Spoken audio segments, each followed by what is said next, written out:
estos momentos está saliendo el tour a las 11:15 de España.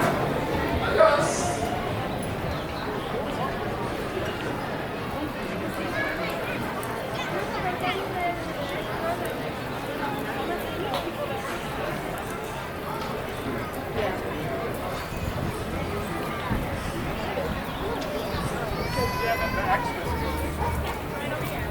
This is a no, separate.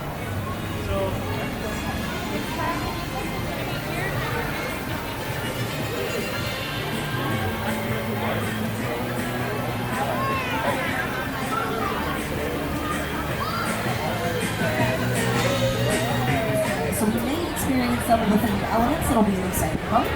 Our 60th anniversary officially begins on Friday, April 26th. Now, Universal Studios is not just a theme park. My name is Sydney. I'm going to be your tour guide today. We're going to be heading out in just a quick second. So before we leave, I'm going to go over some of our safety rules.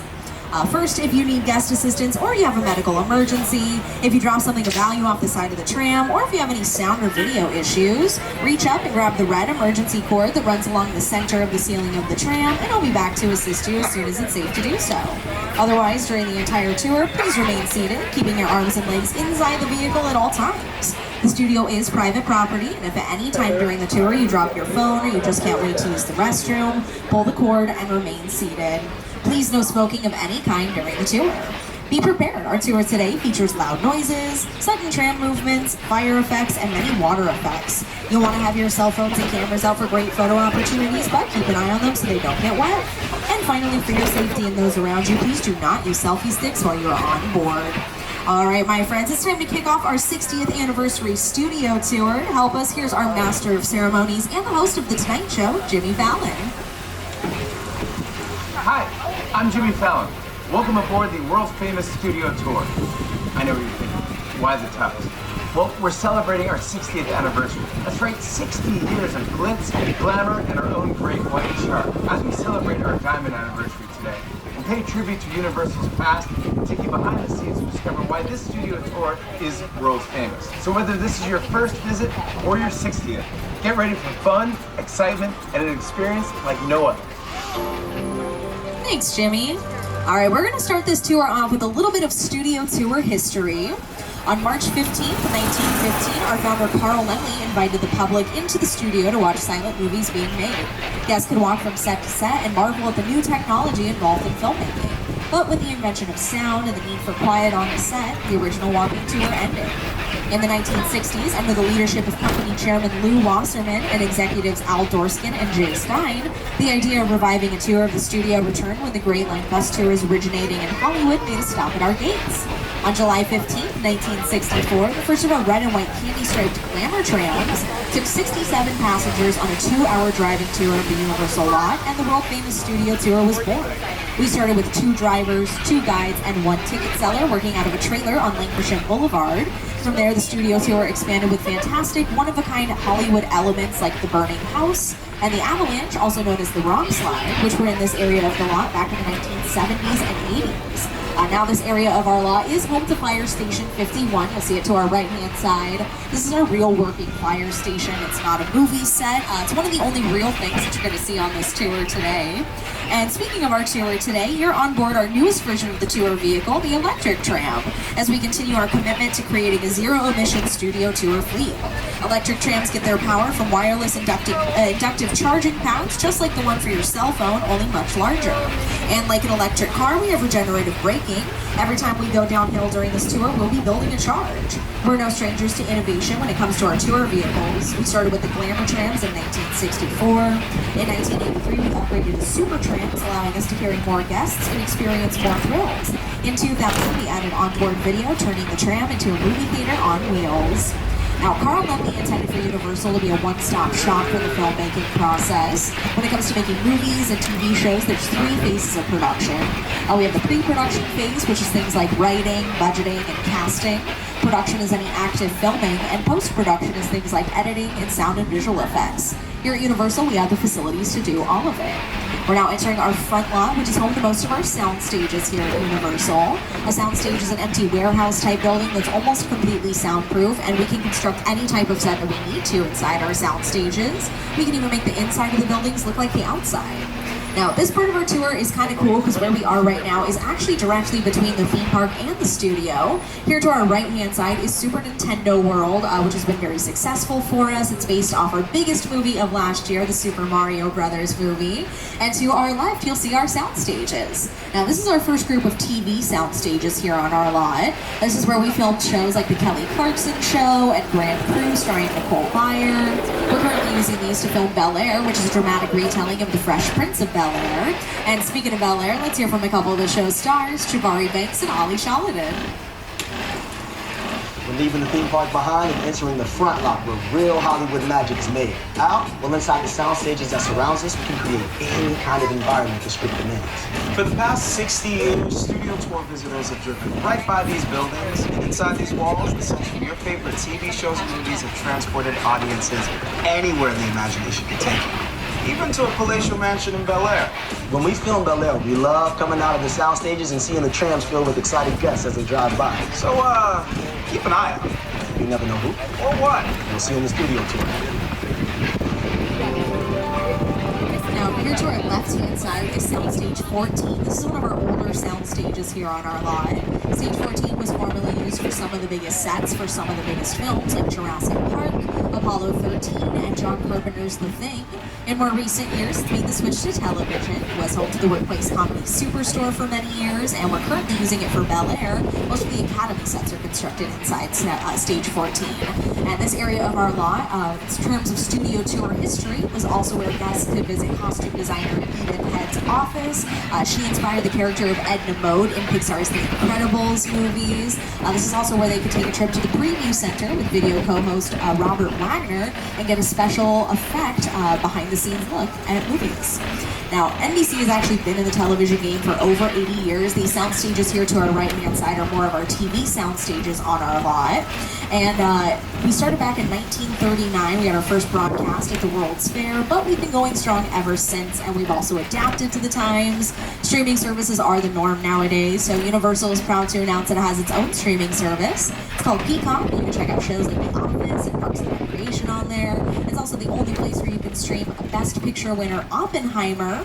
Here to our right-hand side is Soundstage 19. They actually filmed scenes for Oppenheimer in this soundstage. And you might have noticed off to our left-hand side, there's Ted, everybody's favorite teddy bear. He's toasting us because he's really excited that he has his own show. It's currently also streaming on Peacock.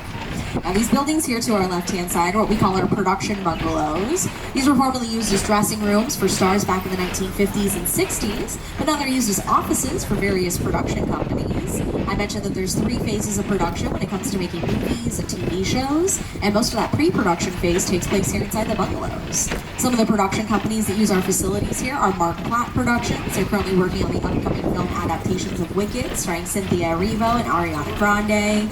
Kevin Williamson has a bungalow here on our lot. He wrote my favorite scary movie, Scream. And directors like Alfred Hitchcock also had bungalows on our lot.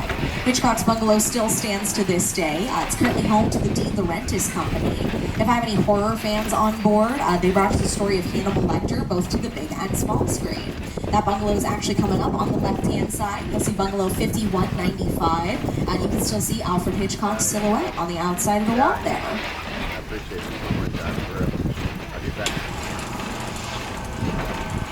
I'd like to tell you about Universal Studios Tour.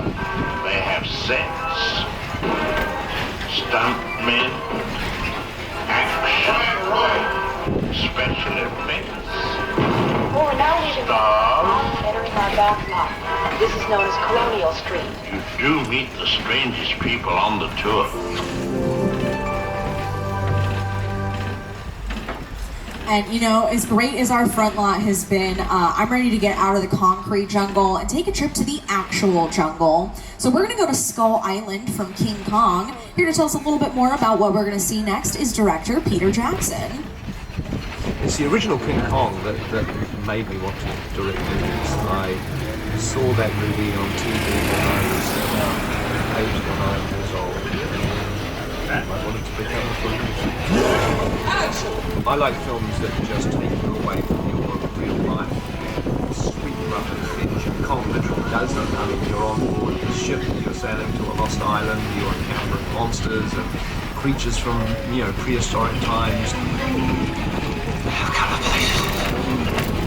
So I was thrilled when Universal invited me back to Skull Island, and it's great to have you along for the ride. Now, we have created this 3D immersive experience, so you're going to have your glasses ready. Don't put them on yet, but just have them in your hand because we're about to return to Skull Island. All right, my friends, things can get a little wild here on Skull Island, so while we're inside, please stay seated, hang on to any loose items, and keep your arms and legs inside the tram. Oh, and no flash photography or video. Makes the animals just a little angry. The Universal tram is winding its way through a very rough, narrow trail in Skull Island, allowing the visitors a little sneak peek at some of the wildlife of Skull Island. In a sense, this is like a mini sequel, a mini continuation. We're just taking the Kong and Skull Island and the dinosaurs that we established in our feature film. And this is, another day, another incident of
Disney's The Marvels and HBO Max's The Last of Us.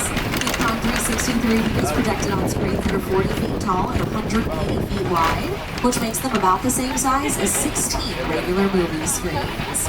Now, if you take a look here to our left-hand side, these are our Metropolitan sets. We're now in our backlot area of our studio. And here to tell us a little bit more about that is our MC, Jimmy Fallon.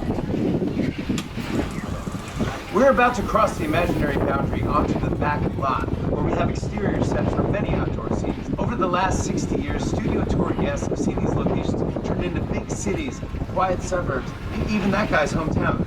Yeah, that guy. For countless movies and TV shows. This is Universal's Metro Sets. Yes, our metro sets can be any city in the world, big or small. You see them as New York in movies like Disney's Captain America: The First Avenger and Sony's Spider-Man 2, Chicago in the Blues Brothers, and even London in Fast and Furious Presents Hobbs and Shaw.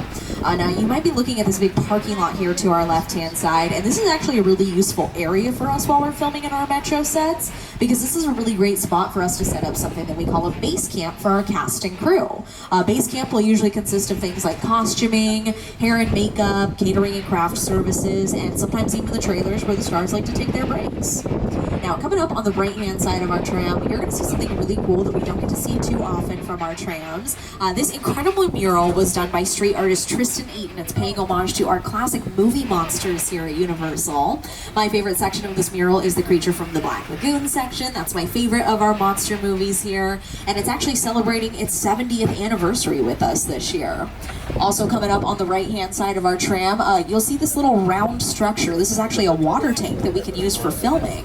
We can place our actors on the inside of the tank, so it looks like they're swimming in a lake or ocean or wherever we need them to be swimming. And these little squares on the outside are actually windows that open up, so we can place our cameras on the outside and film our actors swimming on the inside. Here to the left-hand side, you'll see the sound stages for the TV show The Voice. This is where we currently filming it. Thank you, Monica. This is where we currently film it. And then also to our left-hand side, this body of water is what we call the Hollywood Ocean.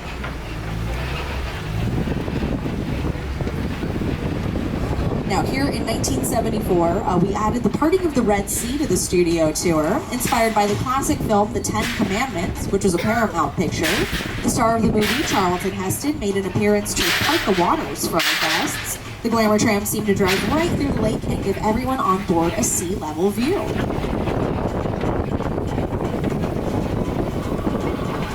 This tram is overloaded. Tell them they can walk on water. It's part of the tour. There have also been exploding water mines, torpedoes, and prop submarines as part of the action of the lake. Now, as I mentioned, we're not the only ones celebrating an anniversary this year. The Creature from the Black Lagoon does turn 70 this year. And here at Universal, we really do have a legacy of monster movies. Those films were our bread and butter from the 1930s through about the 1950s. Most of them were filmed in this next area of our lot that we're going to see. And that legacy actually continues with the upcoming Dark Universe at Universal's Epic Universe opening next year in Orlando. It's going to be an entire land dedicated to our classic monsters, and I'm really excited to see it. I think it's going to be amazing. Now, yes, as I mentioned, these are our Little Europe sets. We filmed most of our monster movies here, so you can see Little Europe in movies like The Bride of Frankenstein and The Wolfman, starring Lon Chaney as the Wolfman. In more recent years, this area was converted into the afterlife, but don't worry, everything is fine because you're in the good place. You, Ellen Shellstrop, are dead. Cool. This location, the afterlife, I have never ever seen this. You're in the good place. I'm not supposed to be here. Yes, our Little Europe sets were converted into the good place for the NBC television show. Not only are we in the good place right now, though, we're also the beautiful country of Genovia. We're traveling the parade route from Disney's Princess Diaries to a royal engagement. Disney also used these sets to film scenes for the Pirates of the Caribbean films. We just passed through parts of both Port Royale and Tortuga. Now, here to our right-hand side, this courtyard is what we call our Court of Miracles. Even though we use the entirety of our Little Europe sets to film scenes for our classic monster movies, our Court of Miracles here truly was the birthplace for characters like Dracula and the Hunchback of Notre Dame. Now, one of the reasons why we would stay here and film on our Little Europe sets rather than filming on location, it's just a lot more convenient for us to stay here. These sets can be any country that we need them to be simply by changing the languages on the signs. So we just visited Transylvania from Dracula, Germany from Frankenstein, and even Egypt from the 1932 film The Mummy. And in addition to that, most of those buildings that we saw are what we call facades, which means it's basically just the exterior of a building. Most of those sets don't have an interior, or if they do, it's pretty minimal, so we can really only use them to film exterior scenes. It's a really great spot to get all of our exterior scenes filmed in one place before we head back over to our front lot to film any interiors inside our sound stages. Now, in addition to facades, we do have another type of set on our lot that we call a practical set, and that just means that unlike a facade, it's completely constructed on the inside as well as the outside, so we can use our practical sets to film both interior and exterior scenes in one location. If you take a look at your screens, you'll see a few more examples of facades versus practical sets. Some of these are in Little Europe that we just passed through. Some of these are in some other areas that we will be seeing in just a few minutes. And as you can see, the quote-unquote inside of a facade is mostly just some scaffolding being used to hold up the front of the building. And then the next couple images that you'll see are one of our practical sets over in our western area. That's an area that we'll be seeing in just a minute. There's the interior of the building as well. That was actually used as the saloon in Once Upon a Time in Hollywood, Quentin Tarantino's 9th film.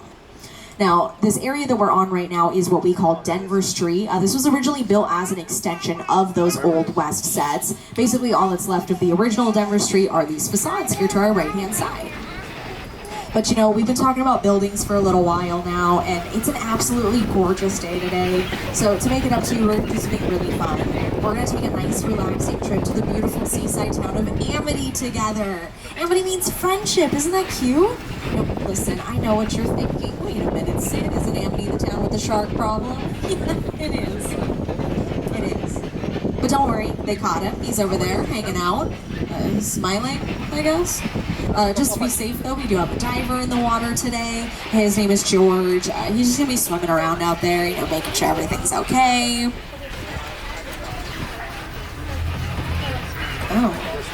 Oh no. Does anybody else see the fin out there? Does that mean there's another shark in the water? Oh boy. Hey, George. Yeah, so sorry to bother you, but can you just check on that, make sure everything's good? George? Oh, no. Oh, that's disgusting. Kids, cover your parents' eyes. Okay, we're gonna find somewhere safe to hide. Yeah, Monica, up here behind these flammable gasoline cans. That's perfect. And I do want to remind everybody, please stay seated, because if you stand up, the shark might see us, and that is not good.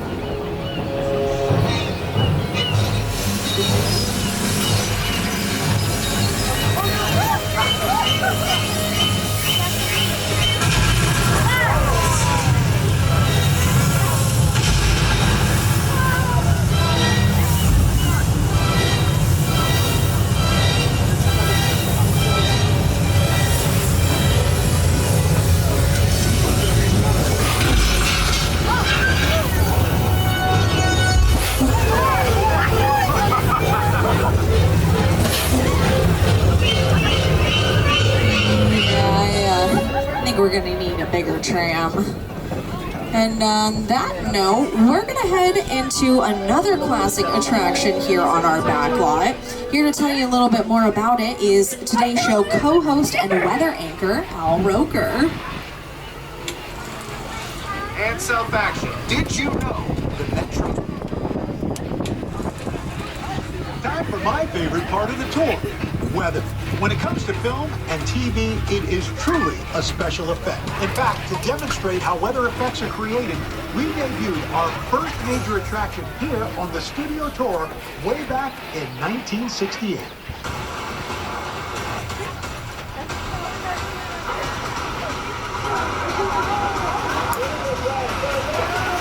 Welcome to the only part of the back lot with a 100% chance of rain.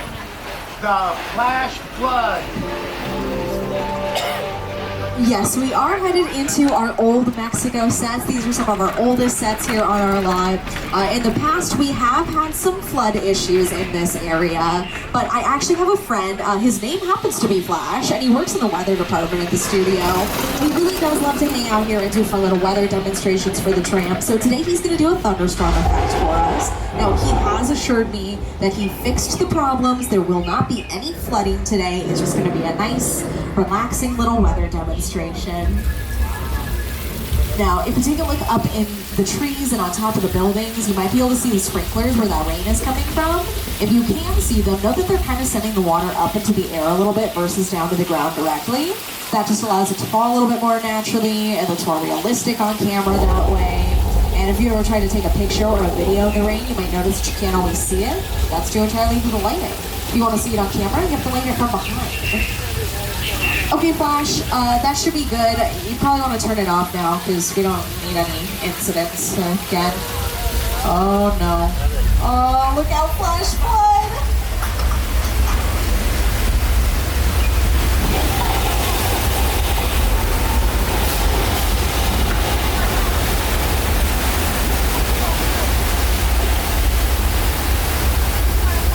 Congratulations, everybody. You just survived our flash flood. This is our longest running attraction here on the studio tour, and those effects can be seen in the classic film from my childhood, Big Fat Liar.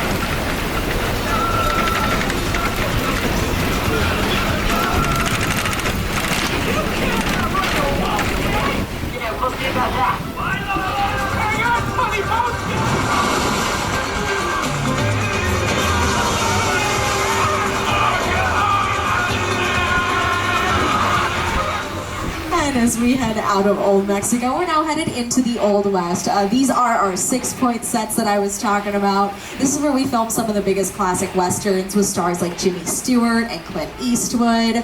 In more recent years, this area was used in Quentin Tarantino's film Once Upon a Time in Hollywood. And we also did a lot of filming out here for our new Quantum Leap reboot as well.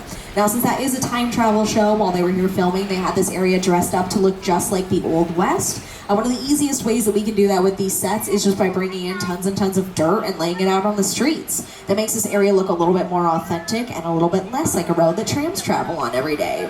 Now, most of these sets that you see here are more facades like I was talking about over in Little Europe. If any of the doorways or windows happen to be open on either side of the tram, take a look inside. You might notice there's not a whole lot going on in there. You can actually see right through some of these buildings here. So once again, this is another really great spot for us to get all of our exterior scenes filmed before heading right back over to our front lot to film any of those interior scenes inside our sound stages. And with that, our tour is now approximately at the halfway mark, so I just wanted to remind everybody to please stay seated during the entire tour. The studio is private property, so if you drop your phone or you just can't wait to use the restroom, pull the red cord to get my attention and I'll be back to assist you, but please do remain seated on the tram.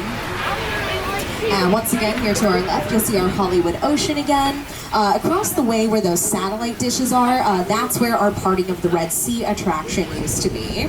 And then on the right-hand side here, you'll be able to see those facades pretty well from this angle too. All of these boxes, barrels, benches, whatever else happens to be back here in the dirt behind the buildings, these are all different props that are able to be rented out to whatever production is using our 6-point sets at any given time. A prop is any item that a character on screen interacts with or holds. And if any of these items is currently being rented, it'll usually have a little tag on it with the production name. So if we start seeing some tags popping up with a TV show that's currently filming on the lot, that could be a good indicator that they'll be out filming in our 6-point sets, or at the very least they'll be using those props in their filming. Now on the right-hand side, you will see Amity again. Not only is this the beautiful seaside town of Amity, this was also the quaint little town of Cabot Cove from the TV show Murder, She Wrote, starring Angela Lansbury.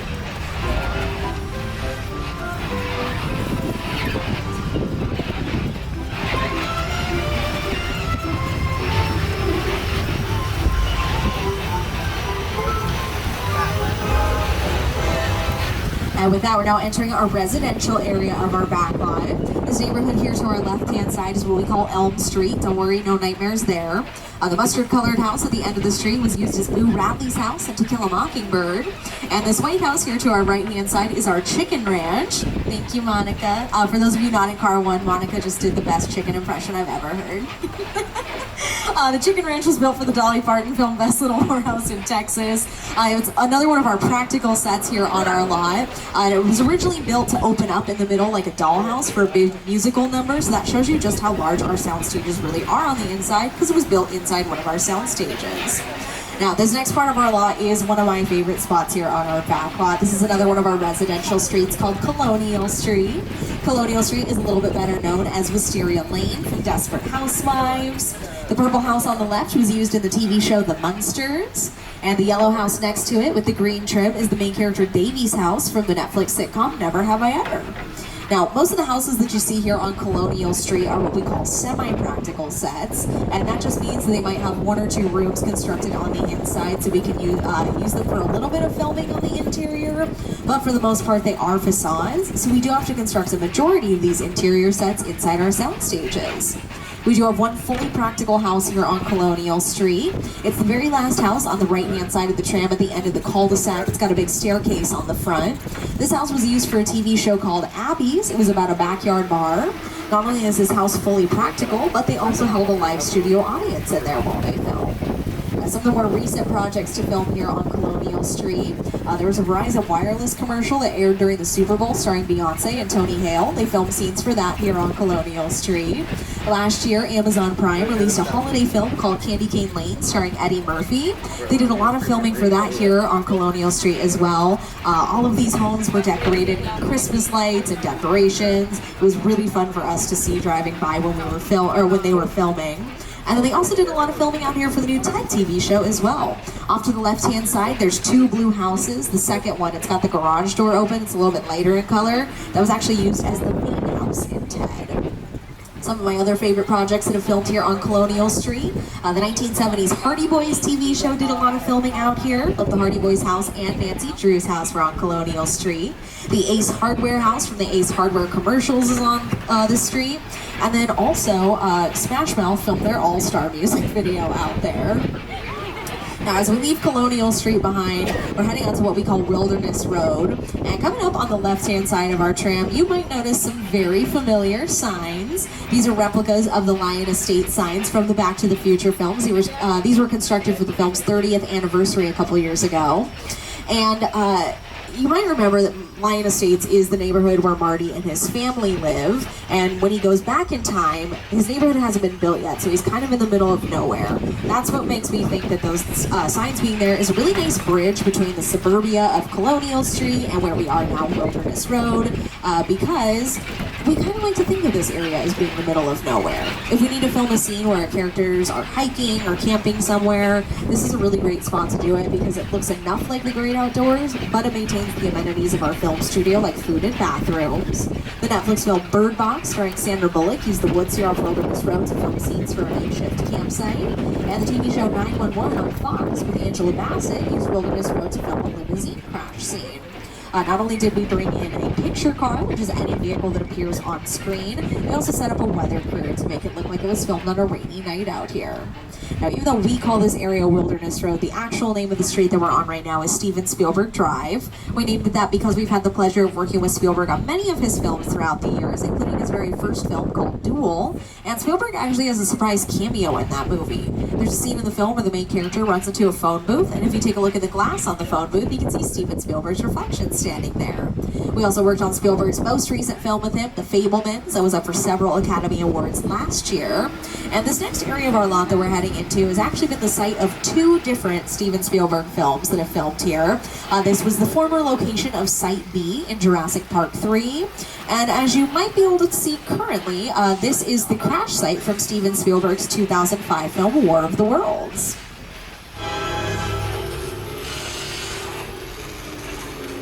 The airplane crash site set is a perfect example of a set that is all designed around a vision that Steven had.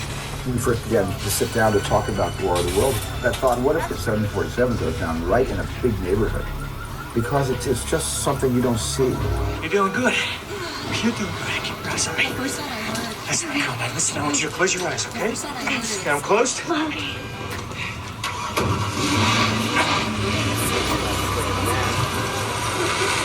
Robbie, get in.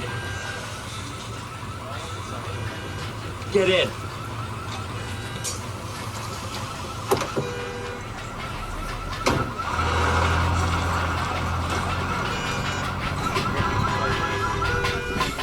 Yes, this is a real 747 out here. Steven Spielberg purchased it from an airplane graveyard for about $60,000, but it ended up costing about $200,000 to get it brought here. Coming up on the right-hand side of our tram, you're going to see one of our most iconic sets that is still standing on our lot today. This is the Psycho house from Alfred Hitchcock's 1960 film Psycho. Pay close attention to all the windows on the front of the house because you might actually see Mother up there. If you do happen to see her, feel free to take all the photos and videos that you like, because she does have her hair and makeup done today. Now, also coming up on the right-hand side of our tram is one of my favorite features that we've added out here recently. You'll see our official replica of the Hollywood sign. Now, when you think Hollywood, it does not get more recognizable than the actual Hollywood sign. As we're celebrating our 60th anniversary this year, the real Hollywood sign, not this one that you'll see, is celebrating its 100th year. And that's not the only cool thing that we're about to witness. Now, for the first few decades of the studio tour, one of our hallmarks was a visit to Prop Plaza, where guests disembarked for once-in-a-lifetime photos and to interact with characters, vehicles, and props from their favorite productions. Well, guess what? Just for our 60th anniversary, we've brought that opportunity back. Now remember, my friends, this is a limited stop. When you're ready to continue your tour, simply follow the signs. You'll be boarding a different tram with a different studio guide, so please remember to gather all of your personal belongings and your 3D glasses. You will need them when you resume the tour. As you disembark, please walk toward the front of the tram and have fun. Now, once the studio tour, or the start coming up on the left-hand side, please watch your arms and legs and watch your step as you exit. 3D glasses, you'll be needing them when you reboard the tram over there. And if you order dinner from Norman, ask for extra knives. We will bring them to you, okay?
Check your leash on for the rest of the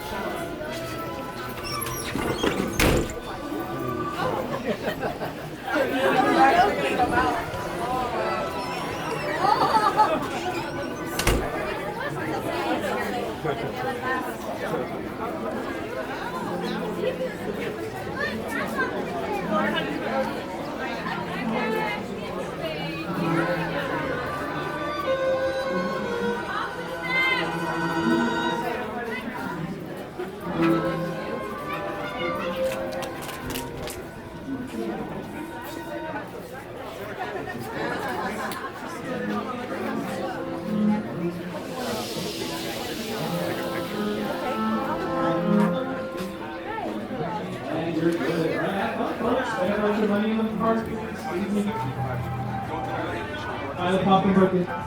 Very cool. We haven't designated anything. But no, the park standard is 75 minutes.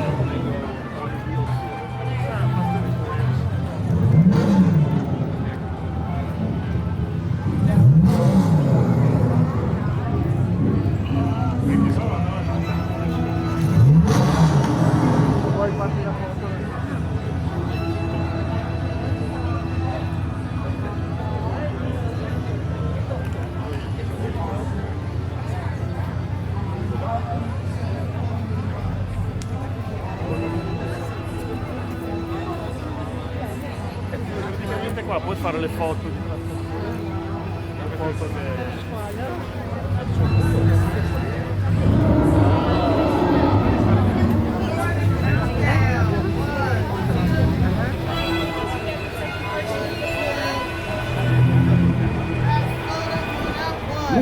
tardes, amigos. Nos están esperando la gira en español con su guía Ezequiel. En 5 minutos van a abrir las puertas para la gira en español. El tranvía de la gira en español está al fondo, pero no es accesible en este momento. Tienen que esperar unos 5 minutos, por favor. Gracias.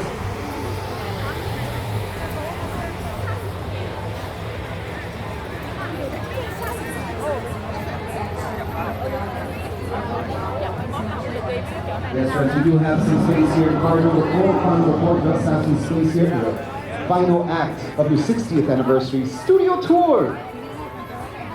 You get approximately 15 minutes left on your studio tour journey before you head back to the theme park. And I hope you're enjoying your time here on the Step Off journey. Your expedition of the Batesville town and all these great photo opportunities. Here's our next 60th anniversary guest, Jordan Peele. I remember going to Universal Studios when I was 12 years old. Well, thank you, Florida Reform, as we celebrate our 60th anniversary of the studio tour out here.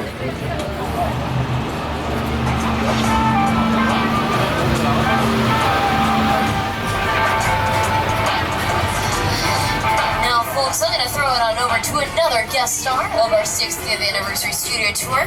You might know him from his work on Key and Peele. Many of his comedy sketches have filmed on our property for that television show with Comedy Central. You also might know him from his movies, his production company, Monkey Paw Productions, for movies like Get Out. Also, the new upcoming Monkey Man, starring Dev Patel. Here he is right now. It's Jordan Peele.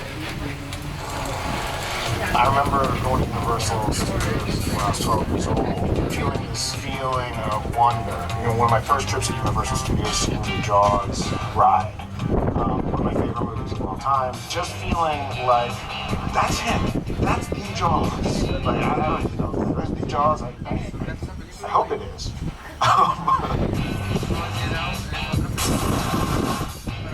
Sharing a space with Hitchcock and Spielberg, I couldn't be more proud. Let's go, baby! Let's go!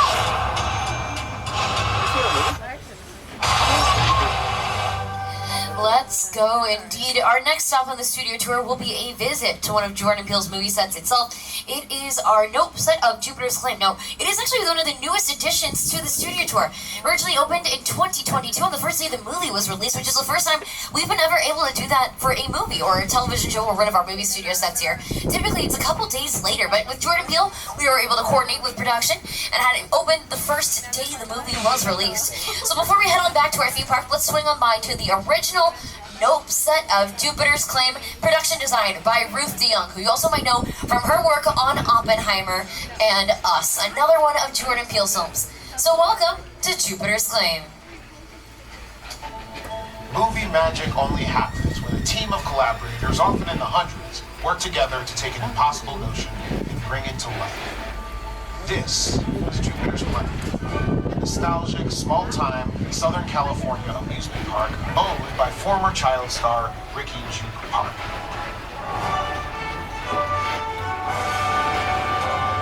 Over there, look into the Winking Well. Have your picture taken just like the kids in that old 90s movie Kid Show. That's what this whole place is loosely based on. Remember that one? No?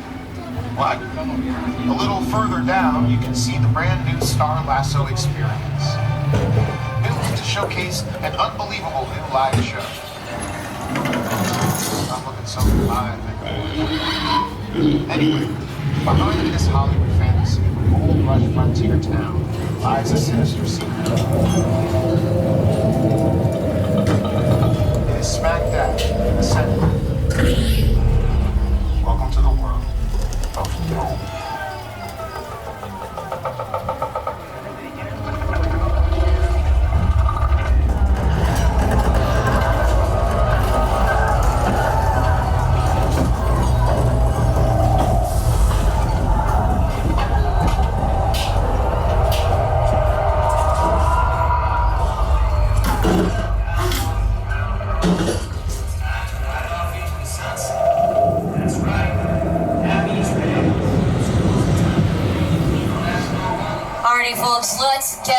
out of here. I have a bad feeling about this. We're gonna head on over to another part of studio tour history and head on over to where we used to have an attraction called the Dune Glacier Expedition, also known as the Ice Tunnel.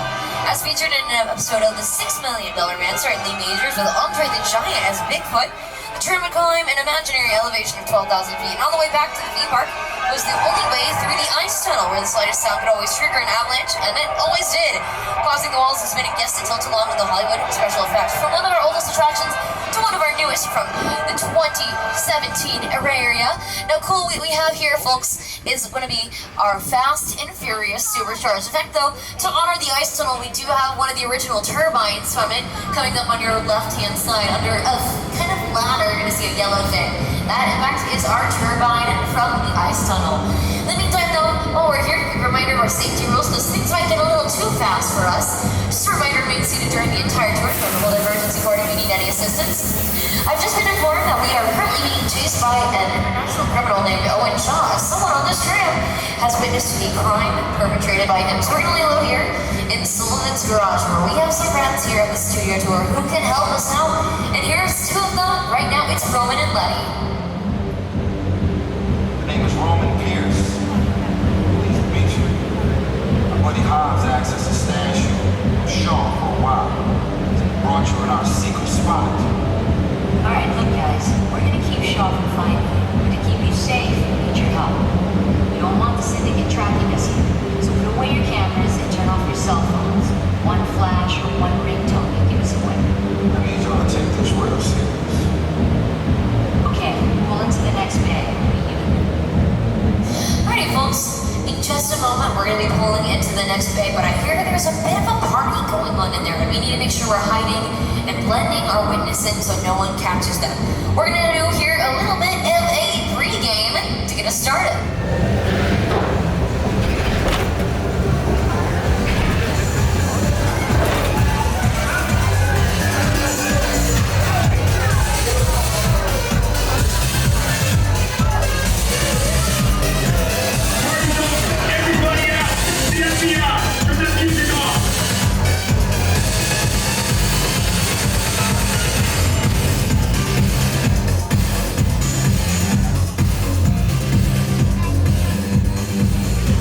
This is what we doing. This is the race day after party.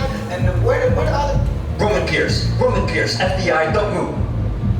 Neil, that's right, party's over. You know how long I took to iron this shirt, man? I'm not. You're under arrest right now. Ladies, just back up a little bit. I got it. It's lightweight. First of all, I don't work for you. Oh, really? Well, tell me, Roman, who do you work for? We don't work for nobody. I suggest you clear out of here, otherwise we can't guarantee your safety. Guarantee my safety? I'm the one holding the gun. Yeah, but mine's a whole lot bigger than yours. Escort this novice out. Let's go, Cookie Puss! You got an ugly suit on, man. It's cheap. Somebody out there really pissed off Shaw. It's gonna get ugly fast. Yeah, don't worry. Lucky for you, our whole family protects you. Are you kidding me, Roman? You didn't shut off your phone, bro? I gotta call you back. I'm in another spot. See what I'm talking about? Call you back. Man. It was on vibrate. Shaw traced us. Ops can't hold him forever. Letty, Roman, we're up. Driver, move that vehicle. It's about to get real interesting. Mona Lisa's all warmed up right next door. Roman, grab your truck. I need you and Letty ready to roll. Alrighty, folks, things are about to be a little fast, so before anyone gets a little furious, make sure you put on your 3D glasses, hold on to your belongings, and turn off your flash photography.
think you're getting away from it? Way to go, Larry. Drone's lining up the missile shot. Not gonna happen. Don't worry, I got this. Robert, don't shoot! Head from the bridge! Under construction! Everybody hold on! Hit the nitrous! On and done!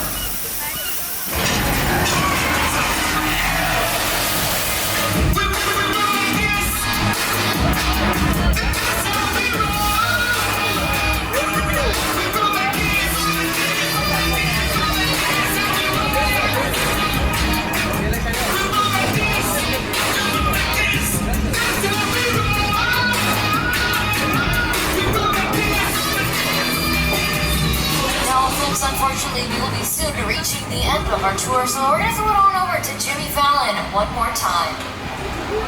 Over the past 6 decades, the studio tour has an amazing behind-the-scenes look at a movie studio in a way that only Universal can. I hope that you had a great time today, and on behalf of everyone at NBC Universal, thank you for joining us to celebrate our diamond anniversary. Here's to another 60 years. Thank you so much, Jimmy. And thank you all for celebrating the 60 years of the studio tour with us. For the 6 decades, our 60th anniversary has been special to us because the studio tour is where it all began for Universal destinations and experiences. From 2 glamour trams traveling around the studio in the summer of 1964, we have developed into so much more, including 7 parks entertaining millions of guests every year, and the upcoming Universal Epic Universe opening in 2025. I'd also like to acknowledge all the studio tour ambassadors, drivers, and studio guides throughout our history who have helped make the studio tour world famous. From our very first guides and drivers to the hundreds of team members who support the tour today, to our past members, thank you so much for being with us today. If you're not a past member, head to the Universal box office, see how you can upgrade to be an annual pass member so you can come back again and again. And make sure you download the Universal Studios Hollywood app, and that's where you confirm what time the park closes at, wait times, mobile food ordering, and check 60th anniversary special offerings and more. To purchase any of the NBC Universal movies and TV shows you've seen on your tour, visit www.uphe.com or ask today in our retail stores. On behalf of your driver Mike and myself, Rachel, and everyone else here at Universal Studios Hollywood, we hope you enjoyed this exclusive behind-the-scenes Hollywood experience that's been 60 years in the making. And as we like to say in Hollywood, that's a wrap.